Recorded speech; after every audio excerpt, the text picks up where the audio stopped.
Capitão Turra com vocês. Primeira coisa, capitão, eu acho que essa conversa de hoje serviu para desmistificar um pouco assim, o que é a ação da brigada, um pouco o que é o segmento. Essa conversa hoje foi produtiva, né? Foi muito produtiva. Esse debate ele é relevante, ele é necessário a ser produzido, tem muito a ser conciliado entre Brigada Militar, as instituições, os órgãos representativos do poder público municipal, estadual e essas associações, essas entidades representativas, esse coletivo que é representado pelos jovens que têm seus veículos preparados, que gostam de praticar o seu lazer com som, escutando som na rua, escutando som em algum lugar.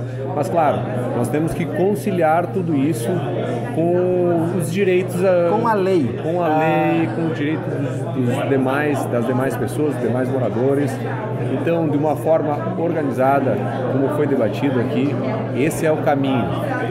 Eu acho que precisa uma grande conscientização do usuário, do proprietário do veículo, do que ele tem. Porque eu gostei de um momento ali da sua abordagem, o senhor falou assim, olha, quando eu chego lá nos trilhos para abordar o cara, já é o final de um processo que começou muito antes, que começou com um telefonema, com vários telefonemas de uma perturbação que houve, e quando o agente chega lá, ele já chega porque ele tem que finalizar uma situação que já ocorria. E ali não tem mais muito que tergiversar. Houve a perturbação e o policial tem que agir. E aí pinta aquelas situações, não, tu tá me perseguindo, não é. Aquela situação ela é resultado de muito que aconteceu antes, e eu acho que não existe, há uma falha do pessoal do som automotivo, essa conscientização de que se você quer evitar, tem que ter uma série de procedimentos anteriores. Quando a viatura chega, já não tem mais muito o que fazer. Não tem. De fato, talvez até por uma falha institucional, essas informações não são divulgadas. Eu acho que ambientes como esse que foram promovidos hoje se prestam a isso também. Então, de levar esse esclarecimento de qual o procedimento, qual a sistemática a ser seguida pela Brigada Militar. É, sim, uma instituição de prevenção, uma instituição que faz um trabalho forte na prevenção, mas também de repressão. Então, a legislação nos ampara nesse sentido.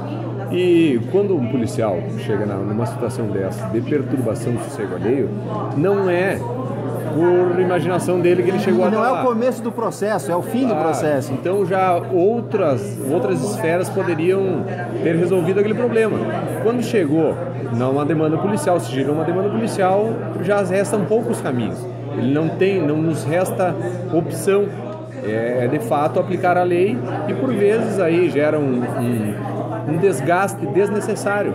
De todas as partes. De todas as partes. Então, a corporação tem sim outras atribuições, por vezes mais relevantes, a serem tratadas e se não tiver essa atividade a ser realizada, com certeza vai poder propiciar mais segurança a toda uma coletividade e deixar essas demandas que fiquem, digamos, a própria sociedade consiga regular isso aí. Eu acho que assim, também é interessante, se houver locais dentro da legalidade, com documentação, com registro, facilita inclusive fiscalizações, porque justifica mais a ação pública, policial ou dos azuizinhos de fiscalizar, porque aí vocês podem argumentar, olha, aqui não, porque existem locais, existem pontos, né? Então é tudo de bom.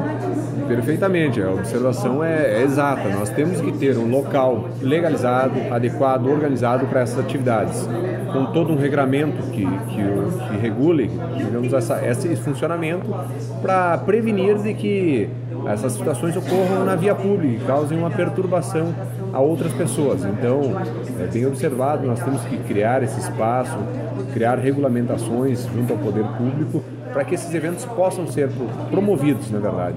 Existem, sim, muitos interessados, basta a nossa percepção empírica do dia a dia na rua, mas a nossa atuação, por vezes, tem consistido só em inibir, mudar de lugar, ele vai migrando, Sim, vocês mesmos têm a consciência de que a fiscalização isso não resolve. Ela é pouco eficiente. Ela desloca o problema. Ela é pouco eficiente, então nos ajuda com certeza a criar um local propício para esses eventos.